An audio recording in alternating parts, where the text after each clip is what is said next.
بسم اللہ الرحمن الرحیم۔ نبی اکرم صلی اللہ علیہ وسلم کا جب اس ظاہری دنیا سے پردہ فرمانے کا وقت آیا، اس وقت آپ صلی اللہ علیہ وسلم کو شدید بخار تھا۔ آپ صلی اللہ علیہ وسلم نے حضرت بلال رضی اللہ عنہ کو حکم دیا کہ مدینہ میں اعلان کر دو کہ جس کسی کا حق مجھ پر ہو وہ مسجد نبوی میں آ کر اپنا حق لے لے۔ جب مدینے کے لوگوں نے یہ اعلان سنا تو آنکھوں میں آنسو آ گئے اور مدینہ میں کوہرام مچ گیا۔ سارے لوگ مسجد نبوی میں جمع ہو گئے۔ صحابہ کرام کی آنکھوں میں آنسو تھے، دل بے چین و بے قرار تھے۔ پھر نبی اکرم صلی اللہ علیہ وآلہ وسلم تشریف لائے۔ آپ صلی اللہ علیہ وسلم کو اس قدر تیز بخار تھا کہ آپ صلی اللہ علیہ وسلم کا چہرہ مبارک سرخ ہوا جا رہا تھا۔ رحمت للعالمین نے فرمایا، اے میرے ساتھیو، تمہارا اگر کوئی حق مجھ پر باقی ہو تو وہ مجھ سے آج ہی لے لو۔ میں نہیں چاہتا کہ میں اپنے رب سے قیامت میں اس حال میں ملوں کہ کسی شخص کا حق مجھ پر باقی ہو۔ یہ سن کر صحابہ کرام رضی اللہ عنہم کے دل تڑپ اٹھے۔ مسجد نبوی میں آنسوؤں کا ایک سیلاب بہہ پڑا۔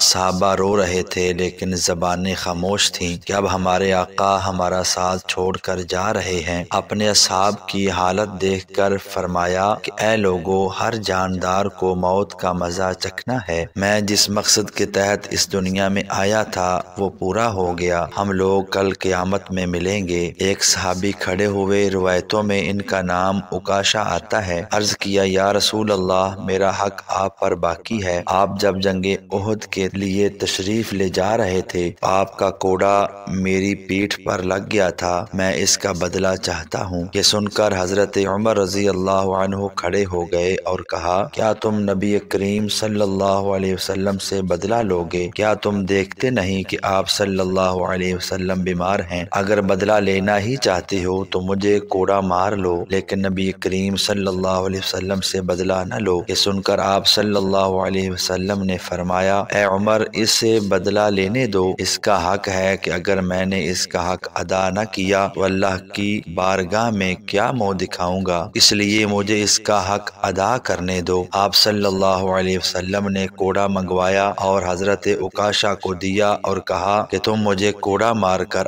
اپنا بدلہ لے لو۔ حضرات صحابہ یہ منظر دیکھ کر بے تحاشا رو رہے تھے۔ حضرت عکاشہ نے کہا کہ اے اللہ کے رسول صلی اللہ علیہ وسلم، میری ننگی پیٹھ پر آپ کا کوڑا لگا تھا۔ یہ سن کر نبی کریم صلی اللہ علیہ وسلم نے اپنا کرتا مبارک اتار دیا اور کہا، لو تم میری پیٹھ پر کوڑا مار لو۔ حضرت عکاشہ نے جب حضور صلی اللہ علیہ وسلم کی پیٹھ مبارک کو دیکھا تو کوڑا چھوڑ کر جلدی سے آپ صلی اللہ علیہ وسلم کی پیٹھ کو چوم لیا اور کہا، یا رسول اللہ، فدا کا ابی و امی، میرے ماں باپ آپ پر قربان، میری کیا مجال کہ میں آپ کو کوڑا ماروں۔ میں تو یہ چاہتا تھا کہ آپ کی مبارک پیٹھ پر لگی مہر نبوت کو چوم کر جنت کا حقدار بن جاؤں۔ یہ سن کر آپ صلی اللہ علیہ وسلم مسکرائے اور فرمایا، تم نے جنت واجب کر لی۔ ایسی ہی اچھی ویڈیوز دیکھنے کے لیے ویڈیو کو لائک اور چینل کو سبسکرائب ضرور کیجیے گا۔ اللہ حافظ۔